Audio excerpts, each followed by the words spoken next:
च नमः शिवाय च शिवतराय च सर्वशुद्धबालो मणिबालस्त आश्विनाः शेतः शेताख्यो ऋणस्ते रुद्राय पशुपतये कर्णाजामा अवलिप्ता रुद्रानभोरूपाः पार्जन्याः श्री भगवते उमामहेश्वर साम्ब सदाशिवाय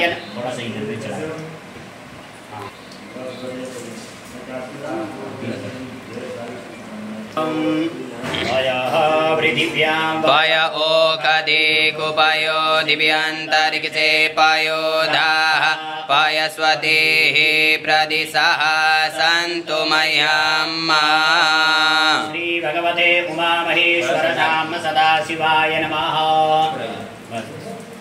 पयस्नानं समर्पयामि पयस्नानान्ते शुद्धोदकस्नानं समर्पयामि शुद्धोदकस्नानान्ते आचमनीयं जलं समर्पयामि।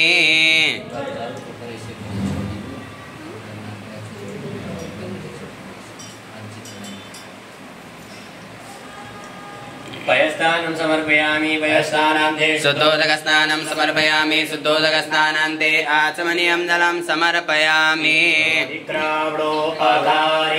विष्णोरस्वस्य भाजिनः सुरभिनो मुखाकरत प्रण आयो गुंखितारिकता उमामहेश्वर साम्ब सदाशिवाय नमः। स्नानं समर्पयामि तदिस्नानान्ते शुद्धोदकस्नानं समर्पयामि शुद्धोदकस्नानान्ते आचमनीयं जलं समर्पयामि। घृतं अस्य जोनिसृते श्रितो घृतं वस्य धाम अनुपदमावहमादय स्वस्वाहा घृतं रेखावक्षिहव्याम् श्री भगवते उमामहेश्वर साम्ब सदाशिवाय नमः। घृतस्नानं समर्पयामि घृतस्नानान्ते शुद्धोदकस्नानं समर्पयामि शुद्धोदकस्नानान्ते आचमनीयं जलं समर्पयामि।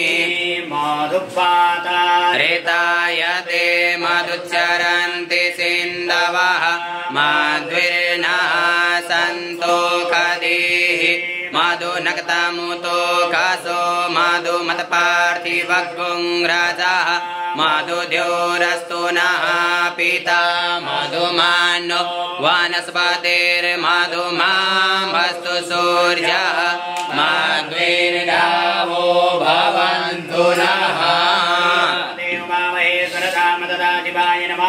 स्नानं समर्पयामि मधुस्नानान्ते शुद्धोदकस्नानं समर्पयामि शुद्धोदकस्नानान्ते आचमनीयं जलं समर्पयामि।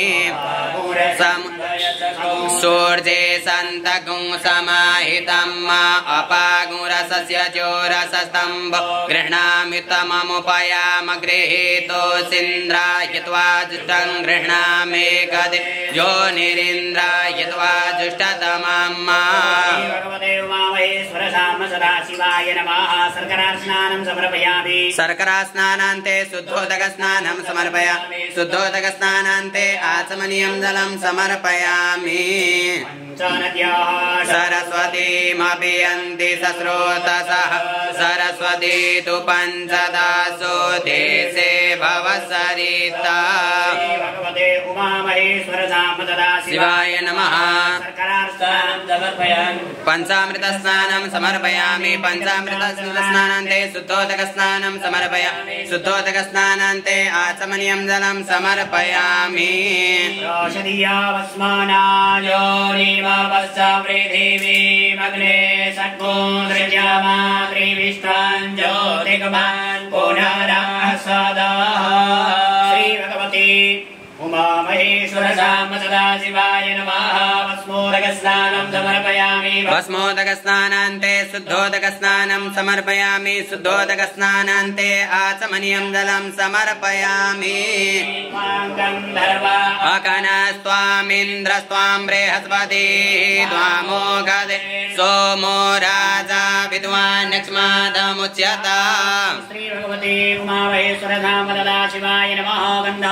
गन्धोदकस्नानं समर्पयामि गन्धोदकस्नानान्ते शुद्धोदकस्नानं समर्पयामि शुद्धोदकस्नानान्ते आचमनीयं जलं समर्पयामि कपर्दिनोऽपि सन्यो बाढवाम् उत अने सन्न्यस्य च इकव आभुरस्य निकङ्गधीः भगवते उमामहेश्वर शाम्बदा शिवाय नमः स्नानं समर्पयामि विजयोदकस्नानान्ते शुद्धोदकस्नानं समर्पयामि शुद्धोदकस्नानान्ते आचमनीयं जलं समर्पयामि अयसमे जवासमे माकासमे तिलासमे मुद्गासमे कल्वासमे प्रियङ्गवसमे णवसमे श्यामाकासमे निवारासमे गोधूमासमे मसूरासमे जत्नेन कल्पन्ताम्मा भगवते उमामहेश्वर शाम्बदा शिवाय नमः तिलोदकस्नानं समर्पयामि तिलोदकस्नानान्ते शुद्धोदकस्नानं समर्पयामि शुद्धोदकस्नानान्ते आचमनीयं जलं समर्पयामि जाफलिनिर्जा अफला अपुष्पा जासपुष्पिणीः बृहस्पते प्रसूतास्तानो मुञ्चन्त्वगुंहसः उमामहेश्वर शाम्बदा शिवाय नमः फलोदकस्नानं समर्पयामि फलोदकस्नानान्ते शुद्धोदकस्नानं समर्पयामि शुद्धोदकस्नानान्ते आचमनीयं जलं समर्पयामि बहोरात्रे पार्श्वे नक्षत्राणि रूपमस्मिनोऽभ्यातं कृष्णनिकाण मुम्मयिकाण सर्वलोकं मयिकाणः साम्ब सदाशिवाय नमः पुष्पोदकस्नानं समर्पयामि पुष्पोदकस्नानान्ते शुद्धोदकस्नानं समर्पयामि शुद्धोदकस्नानान्ते आचमनीयं जलं समर्पयामि